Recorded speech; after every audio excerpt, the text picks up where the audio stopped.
Départ du long, la roue arrière au niveau du trait blanc, et à partir d'ici, top, un chronomètre se met en route. On va en reparler après, mais il est important ce chronomètre. On prend toujours le plus large possible, c'est-à-dire que si tu te contentes de viser la porte suivante, ta moto passera pas en entière. Donc ici, ici, il faut que tu pousses un petit peu plus, mon garçon, prends plus large.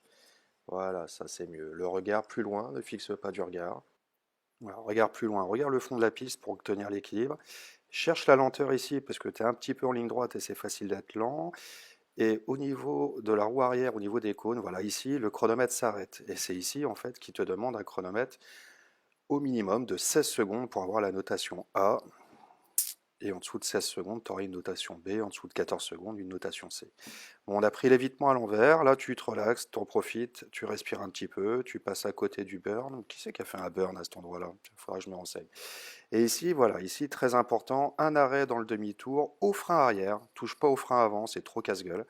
Par contre, tu vas être à contre-pied, donc déhanche un peu, viens mettre ton pied gauche au sol et pied droit pour le frein arrière, pour t'arrêter la roue avant entre les deux premières lignes. Ensuite, tu redémarres. Bien sûr, il y a interdiction de sortir des limites de la piste. On va faire demi-tour. Il y a encore un burn ici, il faut vraiment que je me renseigne. Demi-tour, et ici, tu repars. Après avoir fait demi-tour, tu repasses de l'autre côté de la piste, tu vas faire demi-tour au fond de la piste. Après avoir fait ton demi-tour, tu vas bien te lancer première, deuxième, jusqu'à 50 à l'heure, stabiliser l'allure en troisième. Il va falloir que tu maintiennes 50 à l'heure minimum jusqu'à la ligne C6, là où on va faire un arrêt sur image, ici. L'arrêt va se faire à C5 sur sol sec, C4 quand c'est mouillé.